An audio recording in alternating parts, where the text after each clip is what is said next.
An Affliction of the Heart by Anonymous Pegasus. Chapter 4. Fruition. Kuno stared at the dark walls of her room. Warden had brought her back into the room an hour previously, from what she had assumed could only be his bedroom. Kuno had feigned sleep, while delighting in the sensation of her strength slowly returning. The gnawing in her stomach had receded, and was lingering on the knife's edge of pain and agony. It hurt to move, but she was healing, and she was getting stronger. It would appear that the Pegasus was far more fond of his captive than he let on. Kuno had been staring on the wall opposite of his magic mirror for the better part of an hour, because she was listening with every fiber of her being for the sounds of Warden moving about the house. She had been certain she felt the vibrations of him heading to his bedroom to sleep for the night, but she had to be absolutely certain he wasn't watching in the magic mirror before she made her move. When she was certain that Warden was in his bedroom, Kuno quietly rolled over her hooves and slipped off the bed. With her wings free up, she twisted her hoof to rest underneath her wings, and then stretched the limb out so that the spring fell from underneath onto her hoof. The changeling wrinkled her nose at the sensation of the spiral shape that had been etched in the membrane there. Her wings were far less fragile than they appeared, although malleable in the center. The outer edges were hard enough that some changelings had been known to whittle the forward edges into blades. With the spring in hand, Kuno began the delicate process of unwinding it. There was a surprising amount of steel in that short coil, and Kuno was glad. She would need all she could get. After she had the spring unwound, she straightened out the lengths as best she could, and then began to neatly fold it. She wiggled the pieces in place, carefully over and over again, until the wire itself gave into the constant deforming and snapped in half. 3 times she did this, separating the wire into 4 distinct segments. The changeling then began to shape the wire, folding each piece in half, then twisting it tightly, using teeth, hoof, and even part of the sink to get the spirals nice and neat. Once she had the 4 pieces in the right shape, she pursed them carefully, selecting 2 that were best for what she wanted. The 2 pieces that she selected, now rigged and straight, were tucked carefully back under her wing for safekeeping, and the other 2 pieces were stashed under the mattress in case she was found out. "One of them to find, one for me to keep," Kuno whispered to herself, half because of the smug exposition, and half because she just wanted to hear her own voice. With her tools in place, the changeling dropped herself back down on the bed, and then began to fiddle with the lock that was still weighing heavily on the collar around her neck. That was perhaps Warden's first mistake, giving her time to work at her own lock. He should have taken the lock with him each time he left her alone. Kuno left herself on her side, freeing her hooves, and then held up the 2 pieces of twisted wire, inserting them to feel the padlock and beginning to jiggle them around slowly and carefully.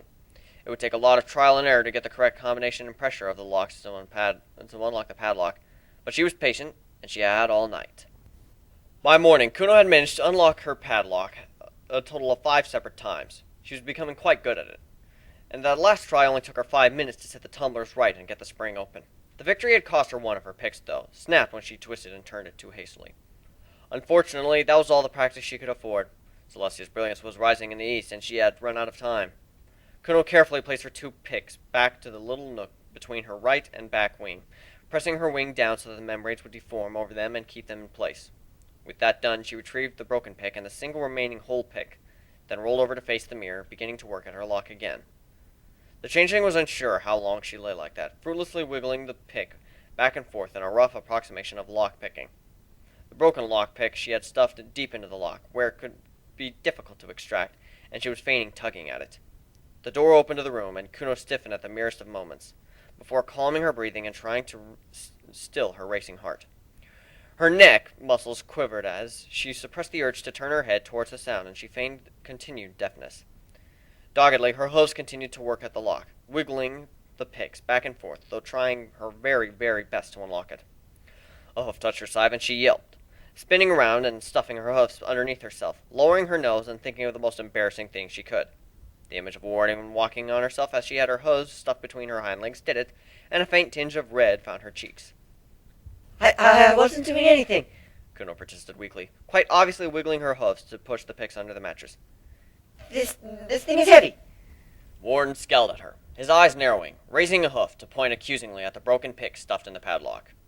Kuno affected the skulkiest tone she could muster. "I never was any good at picking locks." Warden snorted once, holding out his hoof wordlessly. Sighing, Kuno made a great show slowly, angrily pulling out the inferior lock and the broken one to place in Warden's hoof, shooting him dirty looks the entire way. Once that was done, she turned back on him, huffing. Where'd you get... If you're talking to me, I can't hear you, remember? Kuno stated smugly, not looking back over her shoulder.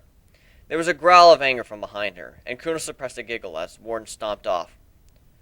The door slammed, clicked, and then locked. It was a full minute before the Pegasus returned, shoving the door open and marching over to her, holding up a notepad. Kuno merely turned her head away from it. I'm not reading that. A push at her shoulder made her turn and glower at him. The notepad was pushed almost up against her nose, long enough for her to read, "Where did you get them?"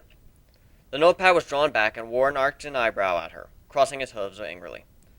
Kuno snorted once, turning her head. It was several long moments before she spoke, and haughtily as she could. Remember the lock? You think I knocked it over on accident? Warren's eyes narrowed at that, and he looked at the changeling up and down suspiciously. Yeah, you took the damn pics off me, okay? You win! I'll just die. Here, and you won't have to worry about your moral compass and conscience. Kuno spat, playing to the Pegasus' demonstrated emotions. Ears splaying backwards, Warren withdrew a moment, and then his gaze softened. He stayed and then trailed off, sighing, remembering that she couldn't hear him. His voice was small as he continued. I didn't want for this to happen, but I just can't let you ruin other ponies' lives. Kuno had to strain to hear it, and she gave no outward indication that she had heard him. And you're deaf as a bloody mule, Warren growled, tossing the notepad against the wall in a flurry of annoyance. Jeez. Kuno didn't even move or give any indication that she noted this as the Pegasus stormed out, slamming the door behind him. After a minute, she made a show of looking around and acting surprised as she found that he was no longer there. It wasn't until a little bit later in the day that Warren came out again, tether and hoof, the other making a motion for her to give him the collar. Kuno gave a long-suffering sigh and slid it over him, offering him her throat. Warren clipped the tether to her collar and then tugged firmly, forcing her to follow him. He led her to the kitchen table, clipping the other end of the tether with an iron ring. Once again, a half loaf of bread and a bowl of stew were placed in front of her. Kuno looked down at the food and then up again at the Pegasus. The food didn't look that appetizing to her anymore. She was feeding on Warren's faint affection for her, and that was far more filling than the stew and bread, but she had to keep up the facade. Snorting once to herself, Kuno began to slowly, laboriously eat her meal, taking longer and longer with each bite, feigning weakness. In truth, it was the strongest she had felt since she had woken in the field, and Warren had made one huge mistake. When she collapsed the previous day, he had gotten to force her and take the magic suppressant. Without the muddling effects of the drug, Kuno's mind was clear, and she knew exactly what she had to do. Warren looked up as a thud resounded throughout the room. Kuno had hit the floor. Immediately, the Pegasus was moving around the table to check on her again, face twisted with worry. The moment his hooves touched her, Kuno sprang into action. A quick twist of her hooves and a turn of her body, and she had wrapped the rope around the Warden's neck. Swiftly, Kuno rolled, dragging the rope with her, pulling the Pegasus over her form and onto his back, with her rolling atop him. His head hit the floor hard, dazing him, and blinked unseeingly at the ceiling for several seconds. Kuno took the opportunity to cross the rope over his throat and hold it there. Squeezing and tightening, Warren realized his peril too late, scrabbing at her frantically with her forehoofs. Kuno merely tied her face away from the failing limbs until the Pegasus went limp. The changeling stared down at him, holding the rope. All she had to do was keep squeezing, holding the blood from reaching him. He would die in seconds. Or she could even twist and yank the rope and kill him. But something stopped her. Gently, Kuno released the rope, letting it relax. She checked the Pegasus' pulse, made sure he was breathing, and then set out about to freeing himself. In 7 minutes, Kuno was free, unlocking her collar and then staring down at the form of the unconscious Pegasus with a sly grin. Warren returned to consciousness slowly. His head was throbbing. His wings were uncomfortable. He tried to move them, only to find that they were bound. He struggled slightly, eyes flickering open, and blinked rapidly, shaking his head. His entire body was bound in rope, and his neck jingled faintly. A red collar with a bell was affixed to his neck. The rope tether was attached to it and padlocked in place. Kuno gently pushed at the Warden's head with her hoof to get his attention. "You bitch!" The Pegasus spat up at her. Language, Kuno chided, bopping him on the nose with a hoof, and idly taking a bite of the loaf bread she held in her free hoof. Sorry about the rope, by the way, but you're a big strapling stallion. Wouldn't want you breaking free now, would we? You can hear me, Warden stated loudly, glowering up at her. How astute, Kuno said with a wry grin. Any other revelations you'd like to share? I'm going to kill you, Warren growled, his tone menacing. Now, hun, if you were going to do that, you had ample opportunity. Let's just skip the foreplay and get right down to the matter of heart. I'm a changeling, you're a pony, you're supposed to want to kill me, but you really didn't want to. In fact, because of your affection for me, I can hear again. The changeling took a step closer to the Pegasus, and then placed a hoof to his chest, peering down at him intently. And that intrigues me. So while I have a captive audience, I intend to state my curiosity. Go to hell! Warren retorted, struggling against his bonds again. Kuno sighed once again, shaking her hoof. This really will go easier if you cooperate. You spared me, and if you tell me what I want to know, I might even spare you. Go to hell! Warren bit off, trying to his best to punch at her with his chest.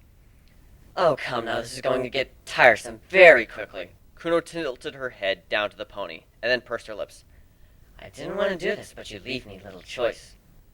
Kuno aimed her horn at the Pegasus, and let the magic flow out, a green beam of light hitting him square between the eyes.